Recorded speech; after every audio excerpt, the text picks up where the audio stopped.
what's up, y'all? You are listening to your Mental Matters podcast. I'm your girl Mo, and for those of you watching, thank you for tuning in. We're back with another episode, and I'm here today, or tonight, I should say, with a very special guest, Ken Bernard. And Ken, I want to have you introduce yourself to the people because I don't want to butcher anything. Who are you? What do you do? Um, yeah, go ahead. Well, I'm Ken Bernard. I'm a mental health therapist, licensed clinical social worker. So what I do many things, right? But I work 9 to 5 with children's services, the administration of children's services. So I deal with child protection issues.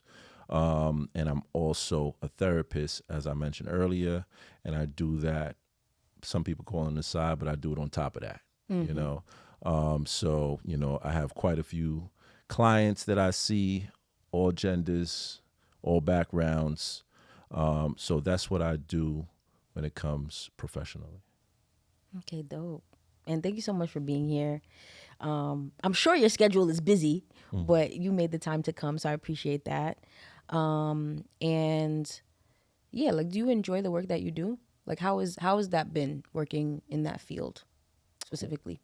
Well, working in child protection, um, I wouldn't say it's rewarding every day. It's interesting every day, because you're dealing with, one of the most vulnerable people, which is children, right? And then you're dealing with people who are supposed to be loving and caring for their child, which are the parents and the families. Yeah. And the dynamic even goes beyond that when you're dealing with like foster care and when you're dealing with agencies who are supposed to give services. So it allows you, that job allowed me to really look at parenting differently, life differently, family differently, because not everybody has a supportive family. So it makes me understand that, it makes me cherish gratitude, so I everyone that's in my life that is supportive, I shout them out and check with them. When it comes to therapy now, I have more direct impact with my clients, of course. Right. I'm seeing them build, with child protection. I'm in their life temporarily. More so, I used to do the investigations. Now I moved on to facilitating conferences. So I may not see a family after those 2-3 hours we sit down together. Whereas with therapy, I'm sticking with somebody for months, even years. Right. And, they're coming, they know what problems they have. We're working on it together, so if they're not, if the barriers are hitting there, that's our barrier. How are we going to get through that? So it's very rewarding when it comes to therapy. And I enjoy it. I enjoy both of them. And I try to give some insight to the people that I work with, and even my teams that I work with. Yeah. Especially with child protection. I've been lucky enough to have good teams that I've worked with, as I've been moving around in the agency. Right. And that's great. That's dope. And that's serious work. I feel like the specific area that I'm working into is crazy. I feel like we've chopped it up like off air about like just all of the stressors that come with the type of work that we do. I mean, even though they're different like arenas, it's still a lot. And so like, how do you manage your own mental health? Well, it's tough, right? It's tough because you're dealing with people who are often in crisis. And, you might be going through your own crisis before you're about to meet up with a client. So it's like gathering yourself right before. And then after that session is done, getting back to that crisis. So when it comes to the mental health, a lot of times, the saying, practice what you preach. Yep. You got to really practice what you preach, and I don't like giving out, approaches or suggestions, homework, and stuff like that I haven't tried, at some point. So I want to see firsthand how it feels Right. in that. So when it comes to my mental health, I make sure that I take time out for myself, you know, because not just work is demanding, family is demanding. Right. Married, 4 kids. 3 of the kids are under 10, so they're demanding. 2 of them are still in diapers, pull up. So is no break. They depend on you. Right. So, it's about even teaching them how to help themselves, how to check in with themselves. My older 2 children, one is 14, one is 6, they have coping techniques. Right. We work on that. So they're watching me model it, and then they're also practicing it. So it helps have some balance in the household, Yeah. which keeps my sanity. Absolutely. And thank you for sharing that. And I guess currently, like every episode, what we do is mental health check-in. So currently, I want to ask you, how's your mental health? I mean, even though we talked about mental health just now, but like specifically right now, this week, how's your mental health been? Let me give an overall for this week. I like to answer in scalings, Right. because it helps me measure, like, maybe is last week better than this Then week. this week, yeah. I guess a scale of 1 to 10, 10 like I was just gonna break down. My mental health was probably around 4. Okay. 0, I'm great, no problems. Okay. But about a 4. Okay. I want to say about a 4. Yeah, that's not bad. Yeah, I think that if I wasn't a therapist and knew how to address things, I'd be at like a 7. Right. So it's important for us to really hone in and really check in with ourselves. Of course. You know. Absolutely. Yeah. And I guess just for my mental health check-in, I think I'm tired. I was telling you that before we started. That's just where I'm at. This week has been long. And so I think like it's yeah, I think sometimes I feel like I was tired last time I was here too. Because T was here. Shout out to our engineer T. I was tired last time too. I just feel like I've been in a chronic state of being tired, like just wanting to sleep for days. And it's like and so I think it's just me just needing like some extra self-care thrown in there, and that will help. So that's kind of where I'm at too. This session will boost your energy. No, for sure. You're already looking like you got like a shot of espresso. Right. Because I love doing this. I love having these conversations. And I wanted to ask you, just with like the demographic that you work with, how has it been with dealing with Black boys in the CPS arena? Like, what do you find being like one of their major presenting issues, or just one of the presenting issues that come up when you're dealing with them?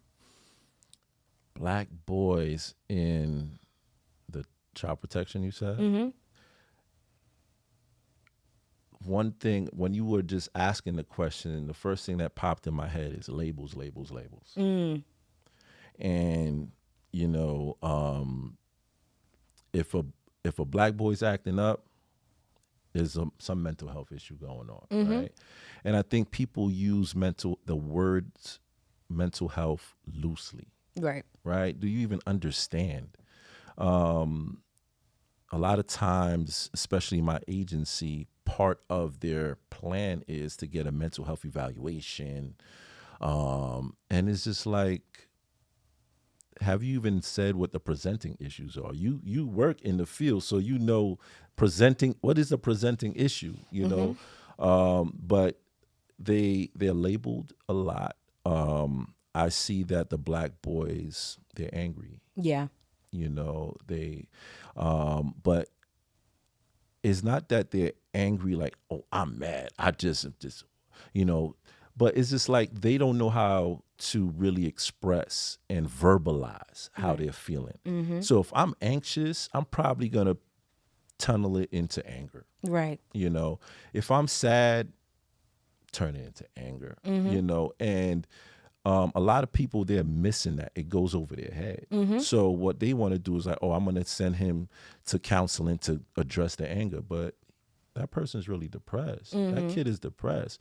They don't understand the differences on how depression comes out in the children. Right. Acting out, irritability, and things of that nature. They're just saying this kid has anger issues. Yeah. And if they're not saying anger, they're hitting you with the ADHD. Mm-hmm. And it doesn't truly help, right? And there's a cure and there's treatment. Yeah. And yeah, you could treat it. You could feel like you're doing something, but you're not really addressing the issue, right? And I remember one conference I had, and I just asked the mom, why do you think your son is angry? Mm-hmm. And she's like, and this was a blended home, and he was the only one whose father wasn't involved. Mm-hmm. And I think it was 3 kids, 3 different fathers. 2 of the other fathers, they taking their kid, come back, drop the kid off. Yeah. He's not getting that. Mm-hmm. I'm here with mom all day, everybody going, come back smiling, and I'm not getting that. So what I'm going to do, I'm feeling sad, I'm feeling depressed, I'm feeling hopeless, I'm feeling alone, feeling unworthy. Mm-hmm. I'm acting out now. I need that attention. Whether it's good or bad, I'm getting attention. And when we started that conference, the mom was like, I want him out. He needs to be in a program. And everybody thinks that, the city, the agencies got, like, you get somebody into a program like that. There's a shortage of programs and therapists and everything you need, there's a shortage of. Yeah. You want money, there's not enough. So you want housing, there's not enough. Yep. There's a shortage of everything. But she was ready to, like, get him out the house. Yeah. But I had to, like, slow her down, have her reflect.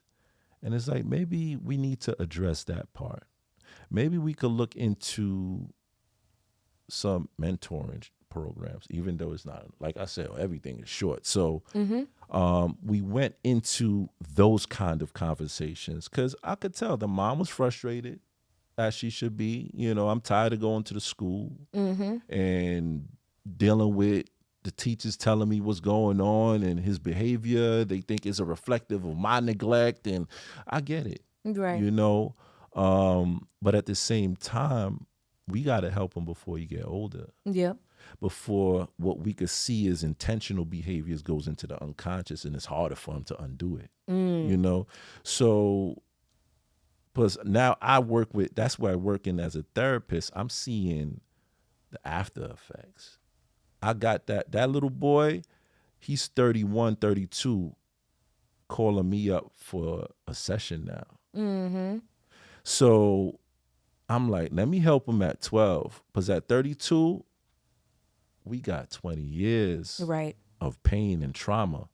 So hopefully, the mom took heed to that. The workers took heed to that.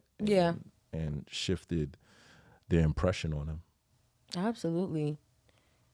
That's like amazing that you're even able to be just influential in that way and try to instill whatever you can, so that his life does go a different way versus what we know the outcome could be.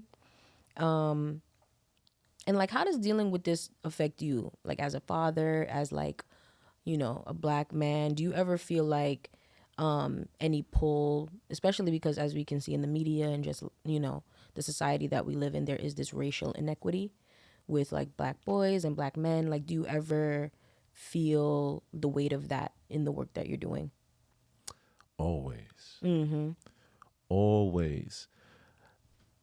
honestly, sometimes it feels like psh, I can't do no wrong. If I do wrong, it's going to be so in like magnified because it's like, all right, he's a black therapist. He should know better for everything he does. Mm-hmm. And it's like, I'm a human like everybody else. Right. Yeah, I might work in the mental health field, but I still got emotions. I'm going to act out on it. I might catch myself a little bit sooner than most, but I might respond in that. You know, I might make a poor decision. And then if I do, the pressure's on like, yo, you gotta go apologize ASAP because you a therapist. But I wanna linger in my anger for a little bit.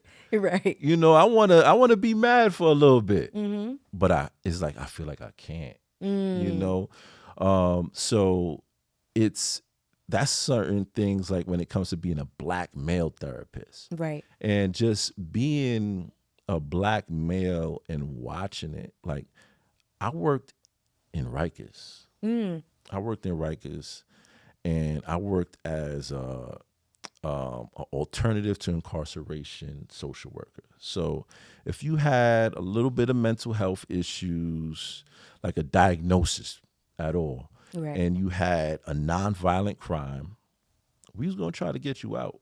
Mm-hmm. You know, and the thing about it being like, I go out in the world, go to Manhattan, I might be the only black person on the block. Mm-hmm. I went in that Rikers Island. I don't even think I saw more than 10 white people. Wow. And if I saw them, they were correction officers. Mm-hmm. So that's where we at. You know, so it was tough. Mm-hmm. And I remember the first day that I had to go to one of the facilities because the Rikers Island has several facilities. Right. You got for the teen kids, you got the women's building, you got the quarantine where people have contagious illnesses, you got the sentencing building where if you're about to get sent upstate, that's where you go for them to send you on a bus. You got the intake building. So I was going to one of the buildings with my boss. This is a funny one here. Mm-hmm. So I was going to one of the buildings with my boss, and she was gonna give me the tour and make me meet who I have to meet when I have to do things like, you know, knowing who the warden is, the captain is, and blah blah blah. So I'm in one of the buildings, I think AMKC. And this is like one of the biggest buildings on Rikers. Mm-hmm. It's like this is where everybody at. Yep. So as soon as I get in the building, like I got a nickname from my neighborhood. They call the nickname's from my house, Okay. and then it got into the neighborhood. Okay. So it's KK, Okay. right? So, and some people, this guy, he called me two names and I had a name. They called me K Banger, but I don't rep it like that. Oh. You know, but I'm not a banger, but that's how. Okay, K-Bay. Yeah, it was more so I think from that's the basketball. title of this episode. There you go. Right? So, you know, so I'm walking through the corridor and I hear somebody like, yo, KK. I'm like, I'm hearing things. I'm wild. Yo, K Banger.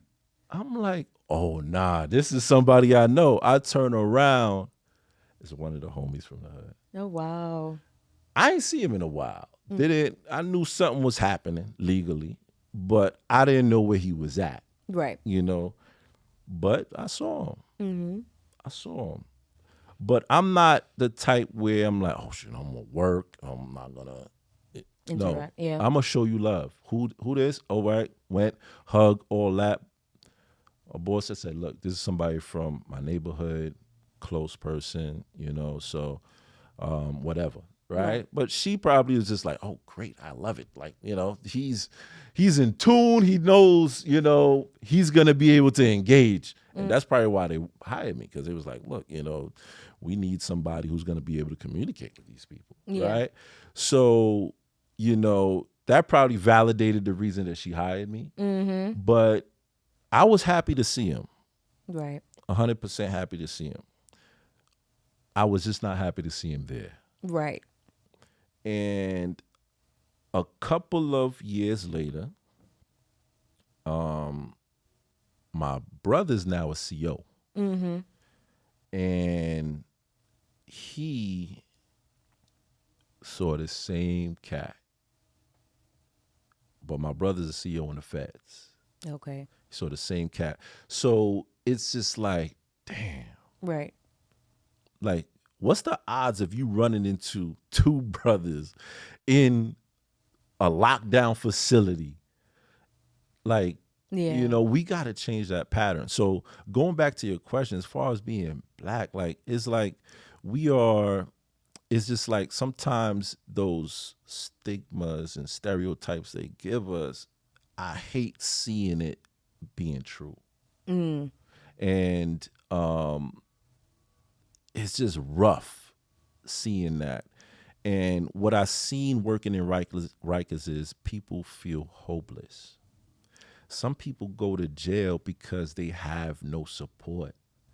I'm going to go to jail during the winter instead of living in the streets. I'm getting hot food. I'm getting medical service. I'm getting, a shower. Yeah, I got to deal with little knuckleheads every now and again who's going to test me. But that's how it is. I even learned that people do that when they're in inpatient rehabs. They often go in there like, I'm going to go in there, get through this winter. By springtime, they out and about, So it's rough just seeing that pattern. But, we just got to take it day by day. You want to be very mindful on how you model as a black man to the other black youth. Right. And, you just hope that we continue to break the patterns, because to be honest, the statistics are showing that there is a turn coming. And this is why we ain't taking it to the political level, but this is why sometimes some political parties or some social groups are afraid of what may happen, because now we're getting in tune with our mental health. Now we're getting in tune with our financial health. Now we're getting in tune with our familial health, right? So now it's just like, okay, what's left? It's only going to go scale up. So I just hope that I live long enough to really see a lot more changes. Just like those people who probably grew up in the 60s seeing all these things that's happening now. I want to see what's going to happen later. Me too. And that was some gem droppery. That was a good story. I like that story a lot. And I guess I'm curious now, what made you get into this work? Like, what made you decide I want to be a therapist? I want to work, It was like one of those things, like you get pushed into it, and then you ever go to a party and people like, oh, dance. You're like, nah, I ain't dancing. Like, come, and they push you, then you just start dancing. Then you have oh, I love this. Right. So it was something like that. Starting in college wise, I had a sociology major, and an anthropology major. And I was actually first going for electrical engineering. And then I transferred to a school that offered me a scholarship to play ball. But they didn't have electrical engineering. Okay. And it was more like a teaching school, social service school. So I ended up saying, you know what? I like people and culture. Let me see what's going on with this. Yeah. And then I began to like it.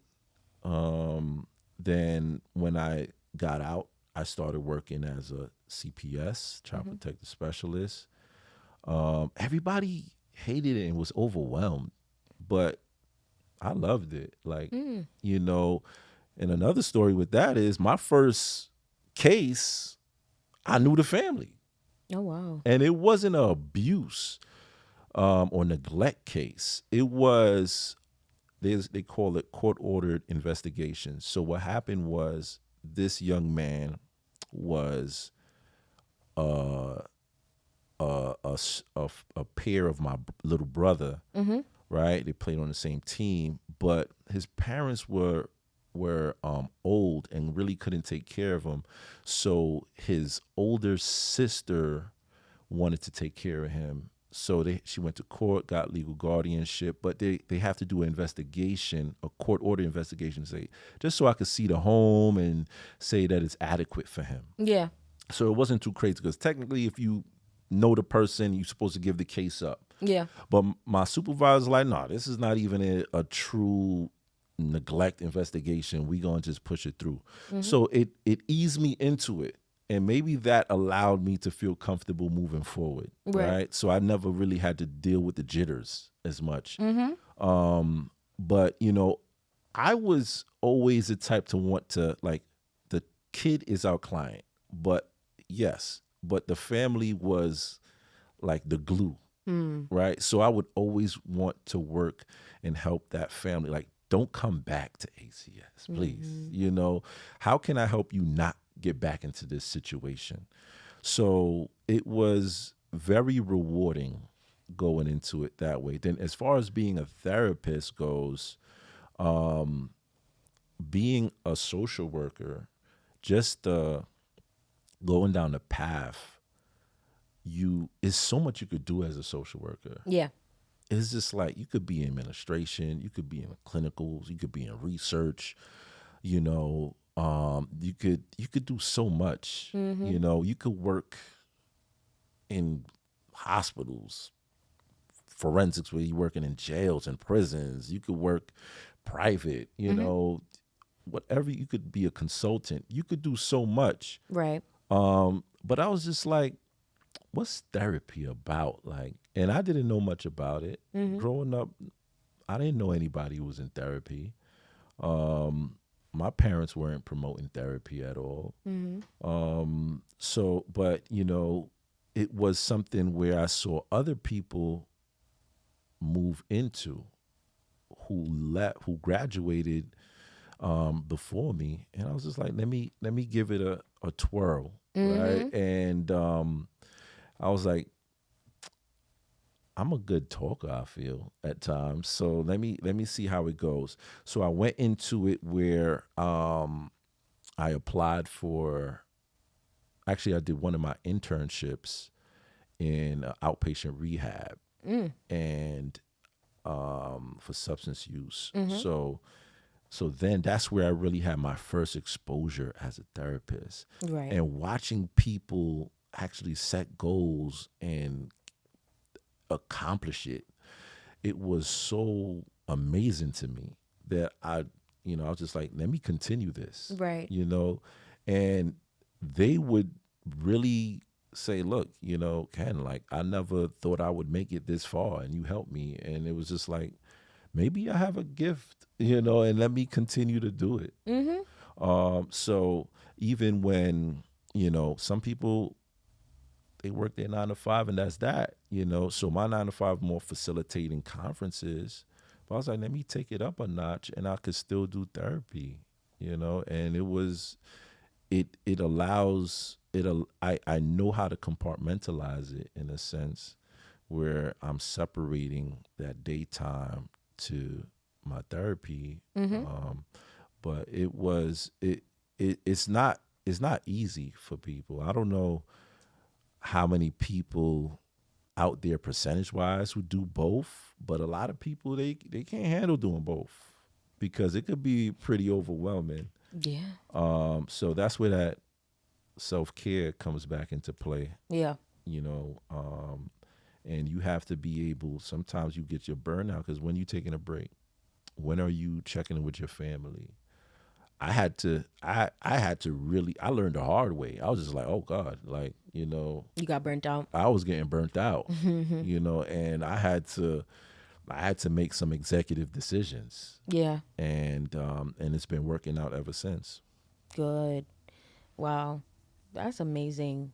I'm like, the fact that you're doing all of what you're doing is crazy to me, but I think it is a gift. I think anybody who can be in this, in the, industry of like serving others and allowing others to heal and, just get, their mental health on track and just their families, their lives in order.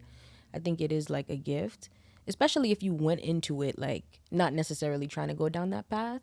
It might have just been your calling. Like I definitely feel like for me, like I said this on the podcast before, I feel like it was kind of like my calling because I said I wanted to be a therapist since I was in 7th grade, which in 7th grade, you don't know anything in 7th grade. So it's like, I mean, How did you know about therapy in seventh right. grade? Literally, I remember because junior high school, I feel like is a special time. Like that's a special age period. Like it's like stuff, but you don't. You think you know stuff, but you don't. But I knew, that's when I first started getting asked or thinking about what I wanted to be when I grew up, and I always would say either like a psychologist or a therapist. And I feel like like as far as just from high school, college, like it kind of was just like a straight line. So in a way, I just feel like, I kind of just walked in my calling or my purpose. And I feel like there's some people who just have that. It's like a gift. It's given to you. So I think that's dope. And yeah, I had a couple more questions for you. I wanted to Your ask. calling is being a host as well, man. You are Oh, real good at it. thank you. Thank you so much. And the crazy part is like, I mean, it's a little backstory, but entering undergrad, I feel like I was presented with like, okay, are you going to be a journalist or are you going to be a therapist? And I was like, we gonna figure it out. I took some journalism courses and then, my main track was psychology. But then it worked out where I was able to kind of, get my major was psych and then my minor was media and communication. So I got to kind of get the best of both worlds. Like towards the end of my time, like once I got all my psychology stuff, I had some, credits left where I could turn it into a minor. And so, yeah, in a way, I feel like it kind of just worked out in my favor where like both of the things that I liked and enjoyed, I was able to kind of incorporate. So You could do both. yeah, it's a lot of work though. I feel like it is like a balancing act. When you're juggling, you're tired a lot, but it's like it's rewarding at the end of the day. Like going to sleep tired, but knowing like, okay, cool, I had a long week, a hard day's work, but I got, to accomplish and produce what I wanted is like, an amazing feeling. And just having other people be a part of that too is, that's what it's about. And isn't it so amazing when you just do it? Like when you doing things, you're like, wow, I'm really doing this. Sometimes I can't believe it. I be like, how? But yeah, it is. It's like it give like we talked about, it kind of gives me energy and fuel to keep going and keep doing it, seeing the end result. And then just how it impacts people too. Like with the podcast, I've talked about just like the traction and how the audience has kind of grown like over the past couple of years has been so like, just like encouraging for me, and it inspires me to keep doing it, like to keep getting guests on like you and other, mental health professionals and people who like are in tune and are advocates for this conversation, and just mental health in general. Like it keeps me going. So I'm like, if it wasn't for the people, like who have been tuning in and like supporting and stuff, yeah, I don't know like where the podcast would be. So I'm seeing it grow too. thank you. I'm like, wow, this thing is bubbling. Yeah, because when we first met, it was still like, it was early on. Because me and Ken actually met at shout out to Mac. We met at Mac's first mixer, his first therapist link up, and from there it was still early on in its growing stages, but like since then it's definitely grown a lot, and I'm just Yeah, shout out to Mac. Mac throws some good mixers. he does. And they're never the same. Never. Never. And he was supposed to be here, but he couldn't make it. But, he's here in spirit or whatever. Mac always try to get me to do more. So I think he finessed me. He You might finessed have me. finessed this, but that's I okay. know you finessed me, Mac. But it's okay because this is great. Yeah. And I just had a couple more questions for you. One is, who are the role models for the black boys? Uh,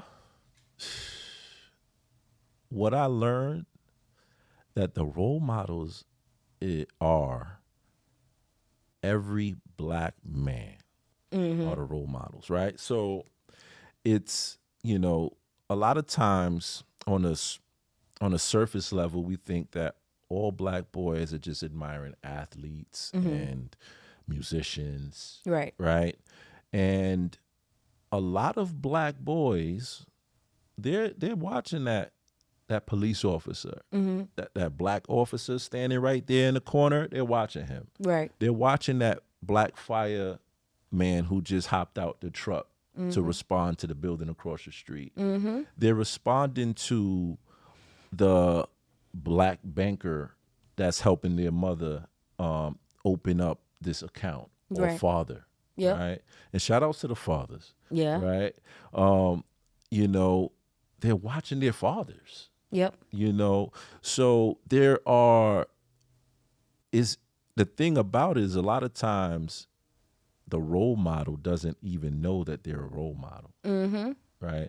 There's a lot of nowadays, you got IG and all this stuff. So, people are following you, and sometimes I get hit in the DM and they're like, yo, I like what you're doing. It's very inspiring. I'm working on this, that, and a third. And I'm a role model for that person right there. So, I think that it's about just being very intentional for Yeah. black men, and for us to understand that we're all role models. Even the hustler out there, you a role model, right? So, if you're doing something, somebody's following you. It may not be the greatest thing to follow, but you are a role model. But you have to be intentional in what you're doing nowadays. You want to definitely try to go the straight path. I think that because now I have a lot of friends and family who are in like the education Yeah. field, and you get a lot of calls where they're like, hey, look, I want you to come to career day and speak. A lot of people ask me, then they never follow up. So I don't know. I gotta holler at them about that, right? Those are essential things as well. I remember the career days when I was growing up, I wasn't seeing black men. Right. So, but now I'm seeing it a whole lot. Right. And people are posting it, so I'm seeing it. Maybe it was happening, it just wasn't happening near me. But now I'm seeing it a whole lot. And so the role models are out there. It's about just tapping in. If Yeah. you're the youth, not being, even if you're hesitant or anxious and asking for some kind of more insight to what the person's doing, push that feeling and really do, because there's so much out there, so many good black men who have a wealth of experience and wisdom to share. Yeah. We just got to tap in. A lot of times I'm checking in with people. People think, all right, you got a career, this, that. No, I got role models too.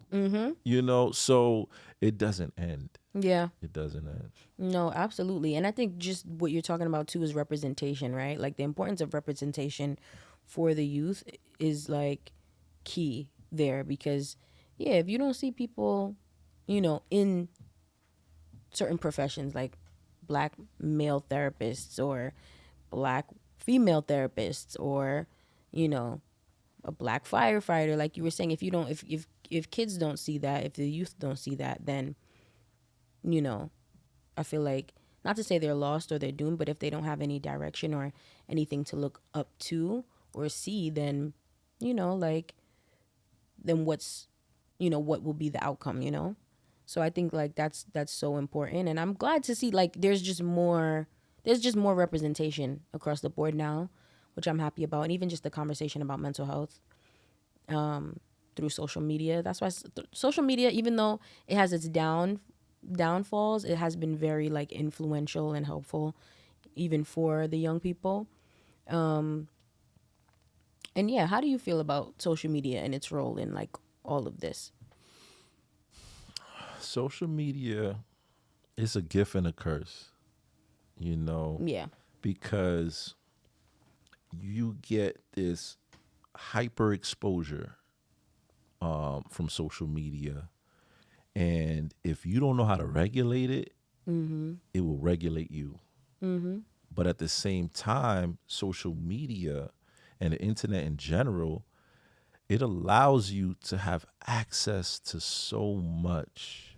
And it's about what you want to do with it. Yeah. You know, a lot of conversation is built on like this, as far as people feeling depressed and having suicidal ideation and suicidal attempts, and we have bullying that's happening through social media and the internet. So we have to be mindful, especially for parents. Be mindful of how much time our child is spending on it and how are they spending their time Yeah. on there. And I tell a lot of parents, they like, oh, my son or daughter they're on video games or on the internet too much, but that's not their time. The parents, like, they didn't grow up on that, but they have to understand that internet is the new playground. Right? So just like I used to go and walk to the park and have to deal with the same kind of convos that's on social media at the park, the park is at their fingertips. So you just have to be more. Parents just have to learn too. Some parents are, I don't know how to learn it. Yeah. It was, everything is virtual now. I'm holding conferences virtually. So there was a parent like, I can't get on, I can't do this, and they're calling, I can't get on Zoom. Like, we're going to sit down and we're going to try to get you on Zoom. I'm not going to do it for you. I'm going to show you how to do it. Right. Right? So, and this is probably someone, I think this lady was rounding off to 70. So she wanted no parts of that. I'm sure. She wanted no parts. Yeah. You talk about she opened her email address, You didn't want to do it for her? I was like, look, you're going to have to learn because you're taking care of a teenager right now and they'll walk all over you. Right. So you're going to learn it. And look, I'm going to help you support. I'm not going to judge you. And after she got it done, she remembered. We had a follow-up conference. She was like, oh, you're the one who helped me get on that. And I'm always on, like, good. There you go. Yeah. It wasn't as hard as you thought it was, So I would say just we have to be mindful of how we're using the social media. We have to set some boundaries just as much as we will set boundaries in person with it as well.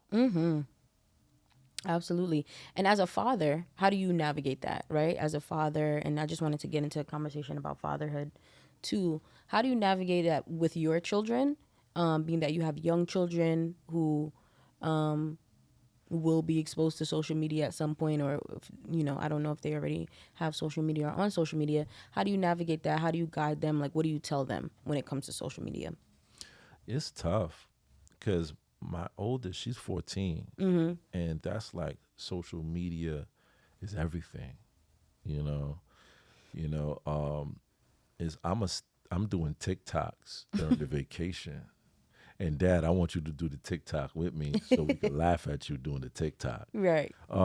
So you got to get involved. That's how I did. I'm gonna get involved. I'm gonna engage. I'm gonna build a rapport with you, so you could trust me to be around you in the social media more. Right. Right? If I know you're just a helicopter parent, a hovering parent, that's just going to tell me no, no, no, no, no, I'm going to find ways to finesse and get around you. But if I trust that, all right, you're not going to reprimand me every time I do something you don't like. You're gonna talk to me. Yeah. I'm gonna let you have more access to Right. it. I actually helped my 14-year-old daughter create her Instagram. Oh, Right. look at that. So but I did it more so because she's very active in so many things. I was like, maybe you could create an Instagram and you get like you turn into get some acting gigs or dancing Yeah. gigs and all that stuff because she's active, Mm-hmm. you know. Um, but she turned around and used it more for social, you know. But at the same time, that bond that we had in creating that account, she allows me to be part of it, Yeah. So I check in with her, and a lot of times her friends want to follow me. That's where it's like you got to be intentional. You got to make sure you don't do nothing too crazy because you got the friends of your children following you as well. So they're getting this secondary fatherhood through you, Yeah. and they're like, I want to know what what her life looks like Yeah. through what I see her dad doing, Mm-hmm. so it's a two-way street when it comes to that. Yeah. That's so dope. The fact that your daughter's friends want to follow you, that means you must be a cool parent. Because I'm like, young kids don't be wanting nothing to do with No parents. parts, right? That's why I'm like, what? And when you see it, I'm just like, should I let them follow me? Like, should I contact their parent if they follow me? Like, but Right. I'm just like, Yeah. Just let it fly. yeah. Okay. Well, I think that was all the questions I have for you. I feel like the time flew. We have maybe like a couple more minutes. But yeah, I definitely want you to like leave your information where people can follow you. Are you accepting any new clients? I want to say yes, because the thing about mental health is, to be honest with you, not everybody who's getting therapy is ready for therapy. Right. Well, Right. So this might stretch the show a little bit, right? no, go ahead, go So, ahead. but it's like I see people coming into therapy on a punitive level, right? So my child got suspended. Now I want to throw him into the therapist's hands. Yeah. That's how I want to do it. Or I just had a serious argument with my girl. So something's wrong with me. I need to just jump into therapy. But now, since me and her rekindled, I ghost. They go. Clients ghost you. So sometimes you think that you're full, and next thing you know, you got three available slots. And the clients that I see, not that I see, the referrals that often come my way are mothers for their child Yeah. or girlfriends and wives for their boyfriends and husbands. Right? I don't only see male clients, Yeah. but I get a lot of those. And some of the mothers and for their child, for their sons, they're adult sons, 20 something, 30 something. And I say, that's good that you are seeking help for your son. But does your son think that he needs help? Right. Oh, he doesn't, or he does, or whatnot. But I was like, well, I would need to continue this conversation with them. Right. Right. And they might, I don't know how they take it. I think sometimes they think it's like, man, this guy's an a-hole, but it's just like, I don't know if that person really knows what you're doing. Right. Right. And I don't know if this person knows what they're getting themselves into. Right. Because now they got to hold themselves accountable in therapy. Yeah. And it's like, there's clients, and no shade to any clients who don't do this, but there's clients who really come in to put in work. Yeah. Right? I got clients who come in with pads. They're taking notes. I take notes for liability, Right. but they're taking notes because they want to change, Yeah. right? And that I love seeing that, Of course. because now I know if I give you homework, you're probably gonna get it done, That part. right? And I'm I'm very structured in my therapy. So if I give you homework, you ain't do it. We starting off the session, you doing it, Ooh. right? Mm-hmm. And then we gonna get to it because I'm not gonna freestyle this next session if we Right. had a plan. Yeah.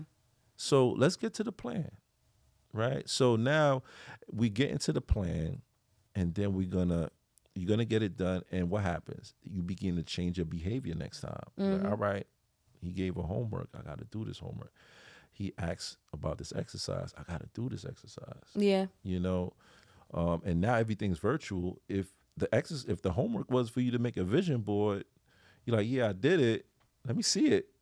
Right. Walk me to the vision board. Mm-hmm.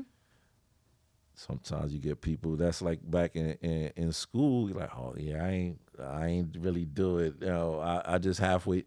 But it's okay. I'm not here to judge you. Right. We gonna work on it, and we're gonna talk about what were the barriers Yeah. to you not getting this done. So Mm-hmm. when you ask, am I seeing clients right now? I have one slot available, but I don't know. It might be 3 slots by the end of the week. Yeah. But if I can't help them, sometimes I try to help them find help. So, Like a referral. and the thing about it too, stat wise, it's like under 10% of therapists are Black. Mm-hmm. And then we have, when it comes to Black males, it's even less. Right. Right. So now there's this flood of Black people looking for therapists, and I specifically want a Black male therapist. Right. It's going to be hard. Very. It's going to be hard. And sometimes I ask people, I'm like, I understand why you want a Black male therapist. I truly do. And I think it's great that we're seeking it. But does your presenting issues need a Black therapist? Right? Is your anxiety more like, is it general? Or is it something that has that racial inequity built in, that you want somebody who can empathize with you? Is it more cultural? Like, what's going on here? Right. Because some people, you don't really need a Black therapist. Right. If you can't get one, work with what you got. Yeah. But continue to look for one while you got something in place. But you might be able to get your help from a non-Black therapist. I'm not promoting just going for it, but I'm just saying, if you can't, don't give up on your mental health journey if you can't. That part. I agree 100%. I've said that before on the podcast, that being that, the mental health profession is growing in multicultural, you know, professionals of color, there's still a small ratio of us, Black women, Black female therapists, Black male therapists.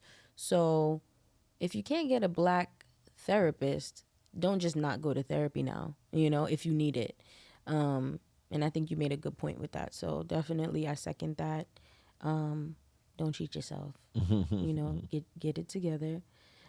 Because there are some, therapists that aren't Black, that are that have the cultural competence piece, because that's important, to just be competent, to know, be well versed in different cultures, and to just be well aware of like what's going on in the world and society. Obviously, we know like lived experience is different, but still there are some therapists that aren't, Black and brown, that can still help, tremendously. So don't cheat yourself. Treat yourself. Treat yourself, right? Absolutely. Yeah, and that's what happens a lot. We cheat ourselves. We count ourselves out All the time. all the time. So it's tough. I have this thing I'm working on. This slogan is like 3, 2, 1. And it's more so like just getting to it, Yeah. right? And that's why in my Instagram you'll see 3, 2, and 1 in Yeah. the name, Yes. right? But a lot of times we're not getting to it. We come up with all these excuses, and we're not actually putting something into work. Yeah. Sometimes like, what? It may not be the prettiest. It may not come out the smoothest, but at least you tried and did it, Right. And a lot of times you're just going to get better. Absolutely. You're just going to get better at it. So I always tell people, it's 3, 2, 1. If you 1, 2, 3, you're not with me. Because if you 1, 2, 3, that's the excuses. 1, 2, 3, infinity, all these excuses. You 3, 2, 1. Right. I like that. 3, 2, 1. Yeah. That might be the title. Nah, K Banger took it. Okay. K Banger took it. The return of K Banger. But no, thank you so much, Ken, for joining and sharing. You dropped a lot of gems all throughout the episode, and I think this one was a great one. And please let the people know where they could find you, where they could follow you on social media. And I know you said you only got one slot available for clients, but if somebody wanted to reach out to you, contact you about resources or anything like that, where can they contact you? They can go to my website, kbcounselingservice.com. kbcounselingservice.com. You can follow me on Instagram. It's Get to Minds, where it's G3T _ the number 2 _ M the number 1 NDS. Okay. Yeah, so you see the 3, 2, 1 in that. Like that. Some people, they try to read it like G3T. Nah, it's Get to Minds. Get to Minds. Yeah. Okay, and all of the information will be in the bio and the description under this episode.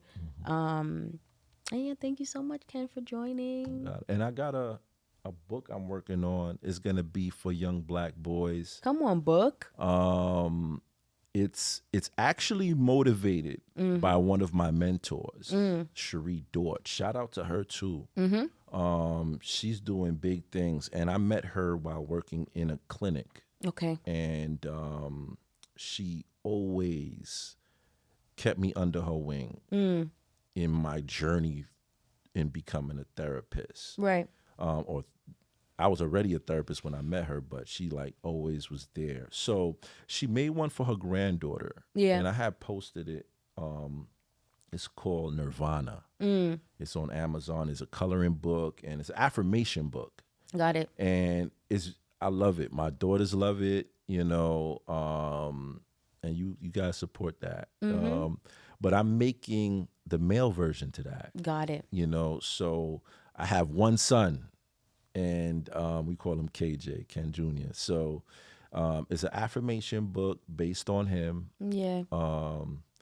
So it's I'm trying to get it out before the holidays. Dope. That's soon. Yeah. That's exciting. Yeah. Okay. Yeah. So when that drops, you got to come back and, I'll let you know. Definitely. But that was one of the things I was procrastinating on for a while. And I'm just like, I'm 3, 2, 1. What's wrong with me? Come on, 3, 2, 1. Come on. Right? So yes. The next book coming out is K Banger. Listen, I'm getting that copy. I'm getting the copy. Okay? Yeah. That part. But so when that book comes out, we're gonna get it out there. Even my son is excited, my wife is excited, Even when they were doing the illustrations, my wife said, I don't like how that I don't like how it look. But it's not gonna be identical right. of us, but it's going to be a Black family. Got it. But it's going to be focused on him. It's going to be good for Black boys. Right. So, we could get their affirmations and we could instill it in them from young. Yep. My daughters know what affirmations are. Love that. When they were like old enough to understand. Yeah. And he is too. My son is 2, turning 3 in a couple of weeks. Mm-hmm. So he's learning that as well. Mm-hmm. You know, so it's gonna be something exciting to see. I'm excited for you. I can't wait. Thank you. You're welcome. And thank you for joining. Thank you for having me. Of course. Thank you for having me. Of course. And make sure you guys follow Ken, guys. All the information will be in the description under this episode. And this is your Mental Matters podcast, guys. You guys know, follow everything, subscribe, share. And we are out. 3, 2, 1, y'all.